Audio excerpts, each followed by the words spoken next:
It gives me no joy to discuss this episode.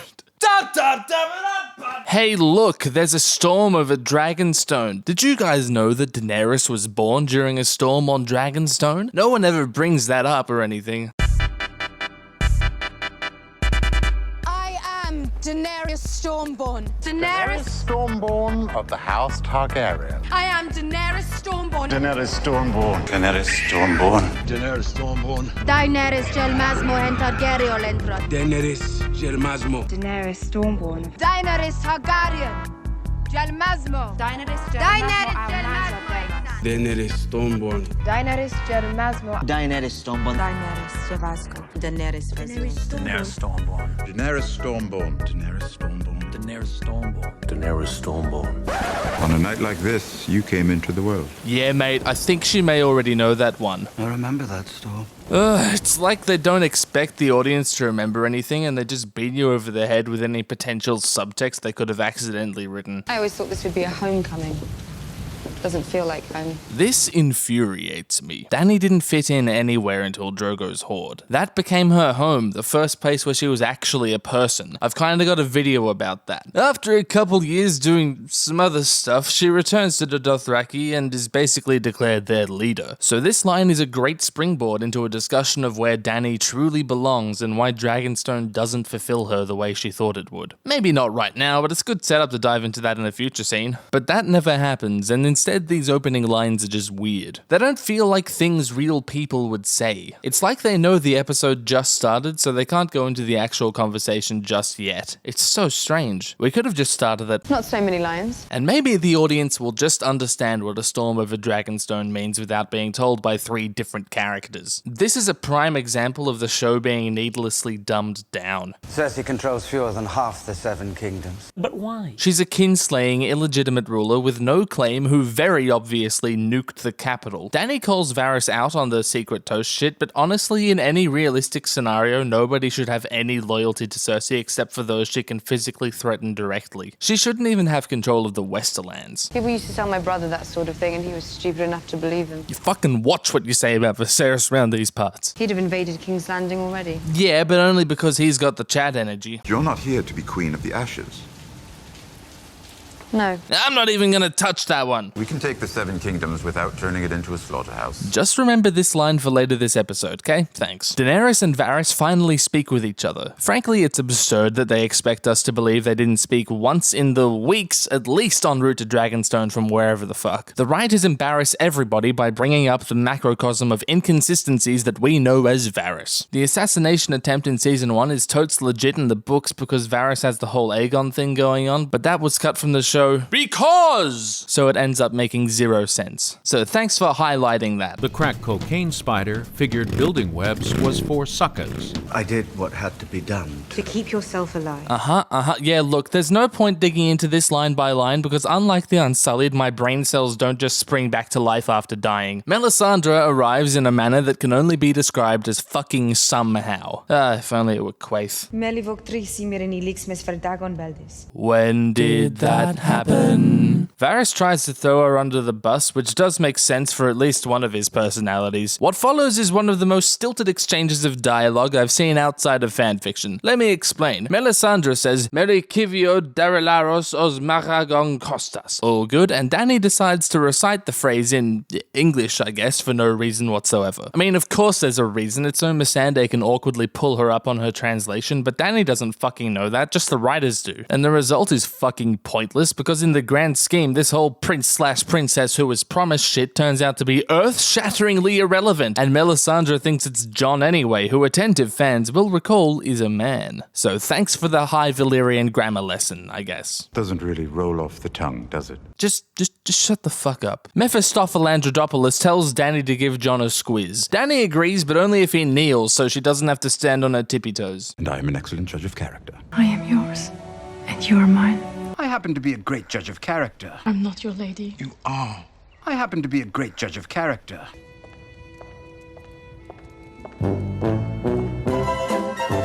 And I'm an excellent judge of character. Have you seen Curb Your Enthusiasm? Jon gets the invite along with a dank Season 1 quote and asks Sansa what she thinks to make her feel included. Sansa likes Tyrion because he never raped her, which was pretty nice of him, but she thinks it's a no-go anyway because Dany might have a trap card or one of those bullshit quick play spell cards, which I know are different but basically act the same way.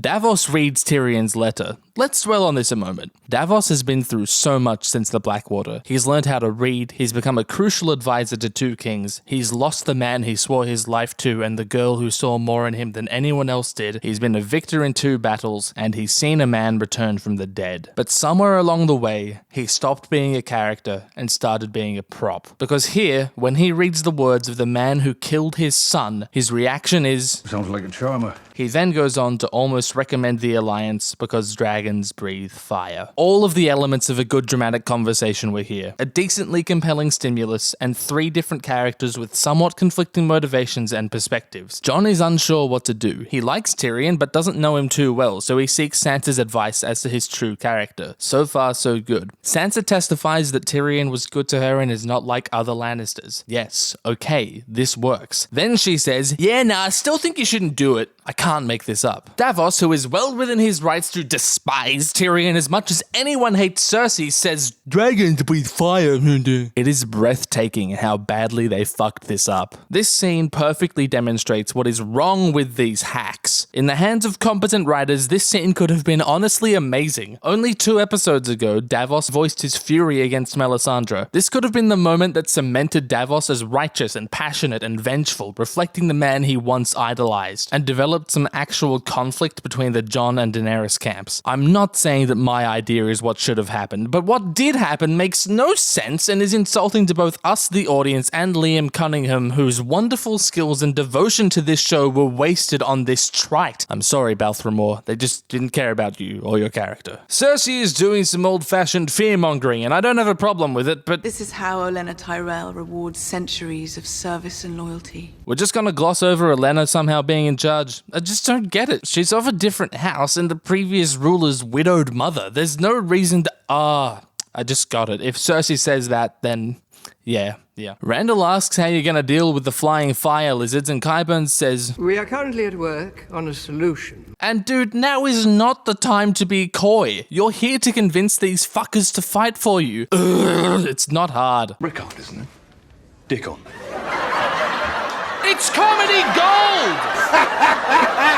Oh my god. Thank you for coming. About that, if he refuses to fight for Cersei, can't she just imprison him, and his heir and only son in succession, and all these other people? Is Qyburn's solution Rohypnol? And I've heard what she does to those who defy her. Cool, so why does Jaime need to convince you? I swore on oath to House Tyrell. You swore an oath to the crown as well, Lord Tarly. Yes, the Baratheon crown. Cersei is not a Baratheon, and she is not a legitimate ruler. Randall has every right to fight against her without breaking any oaths, except by coming here he's forfeited those rights because he's a doorknob. Jaime appeals to the racist old man in Randall, and that seems to do the trick. Ebrose meets Jorah. Given the size of the Citadel, it's miraculous that Sam encountered Jorah this soon and this closely, and why is this only happening now? How long has Jorah been here? Other than that, it's a decent scene. Ebrose straight up tells him to commit self-oof. Jesus Christ. It's weird how he wouldn't give Jorah the chance to off himself if he were a commoner. That's a really strange form of classism. Sam stays behind to ask about his family because he's so fucking nice and learns that Jorah is a Mormont. It just seems really contrived. Why couldn't he have just noticed the bear on his apparel like Tyrion did? Qyburn's brought Cersei down here to show her his solution, which she should definitely already know about. Like, what the fuck? Pull the lever, Crunk.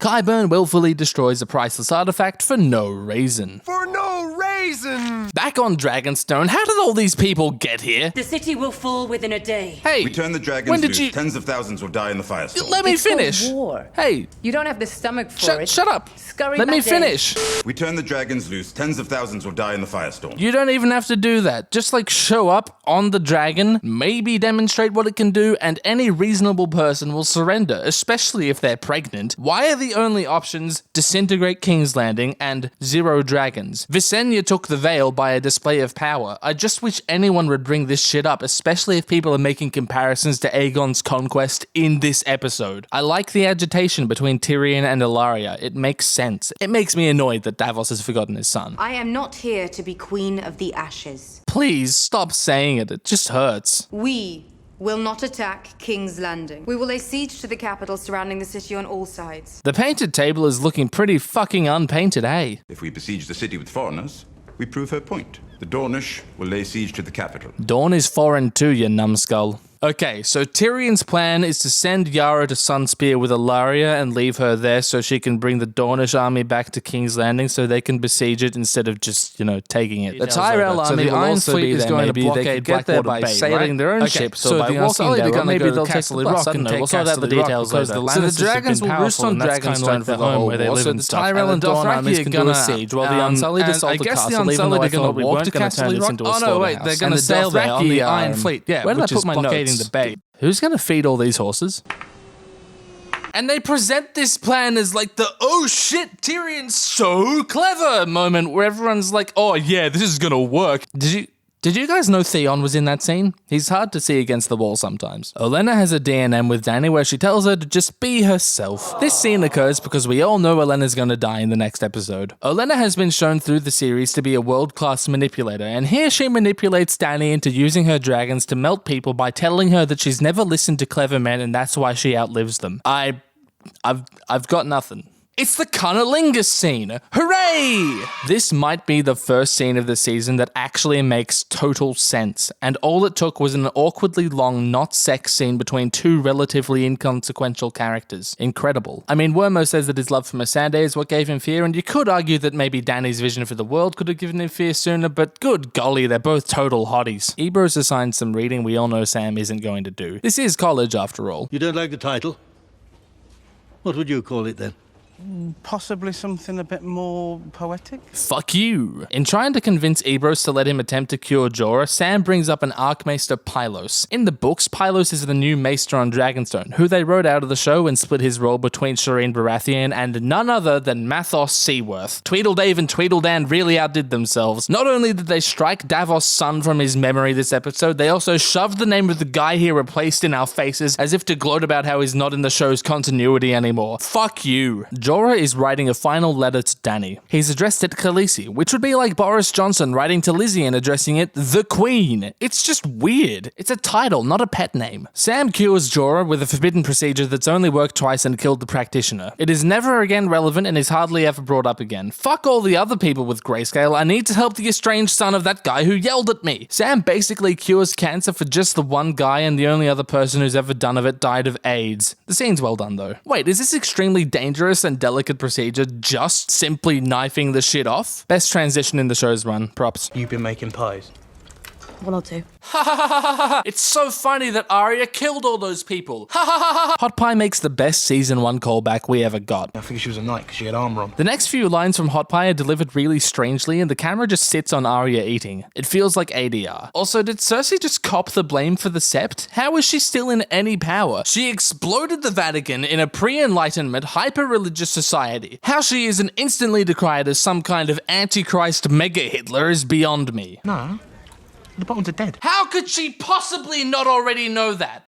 How? Inform me. Battle of the Bastards. Really? You're gonna give it that name in world? Like it's a fucking WrestleMania bout. And how corrupted is this news? Jon Snow's wildlings didn't win the battle. Peter Baelish won the battle by means of bullshit. Arya decides to turn around and go see her family. She is no longer a psychopath bent on crossing names off a list. That was easy. Hooray. Hot Pie bafflingly compliments Arya's looks. This is the same set as season 4, so that's nice. Jon stares at map. Balkan brings news from Sam about the dragon glass he kind of forgot to tell Jon about in season 5. Yes, it's time for another big dumb meeting! This news has given Jon a very strong reason to go to Dragonstone in spite of whatever spell cards Dany may have set. Baelish is still here, but don't worry, I'm sure he won't be hanging around long. Jon Royce is still here and thinks he has the right to butt into Jon and Sansa squabbling. Just go home, you old man! But Jon, you have to stay here and help us be defenseless. Daenerys is a queen. Only a king can convince her to help us. This is the stupidest thing anyone's ever said. I cannot believe I live in the timeline where this line made it into the final script of the Dragon show. I'm leaving both in good hands. Whose? Yours. Good thinking, Jon. Maybe she'll shut the fuck up if you give her something to do for a bit. Okay, so Baelish ambushes Jon in the crypts. Like, what the fuck is he thinking here? This must be one of those fever dream scenes that are all the rage nowadays. This scene is great because it sets up nothing and makes no sense. Peter is really weird for no reason, and Jon is extremely aggressive for no reason beyond a season 1 callback. This is the first and only interaction between these two characters. It would have been fun to see Peter use his army as leverage over Jon. Like, Peter is easily the most important person at Winterfell, but he's just been standing on the sidelines the whole time, doing nothing. What does he want? Why is he talking to Jon? What the fuck is going on? Jon goes to the south for the first time ever, I guess. That's not you! Do I have to? Do I have to talk about this one? I really don't want to. It's Arya's fucking direwolf fucking ambushes her and doesn't fucking eat her. It fucking sucks. I guess it's like she's losing her last connection to her childhood and previous identity as a Stark, but she's going back to Winterfell now! If she was still going to King's Landing to kill Cersei, this would probably work fine. Or is it like Nymeria is making her own path and so should I? That also doesn't make sense. That does not make I don't have anything to latch onto. I'm free falling here. Not only does this scene not make sense, it can't make sense. Most other scenes, there's some number of wrong things you can point at and fix and then it makes sense. But here, you'll never get anywhere. It'll never make sense. Sand snack.